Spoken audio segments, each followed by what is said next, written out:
Connect the clamp cable to the charger.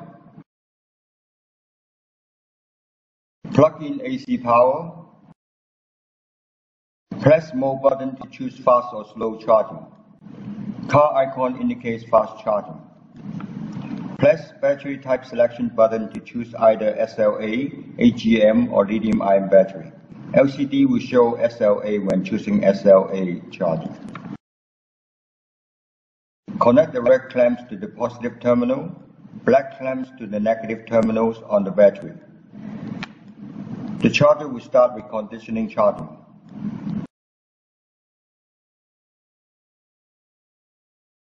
When the battery is fully charged, disconnect the black clamp first, then the red clamp. Unplug the AC power. Charging process is complete.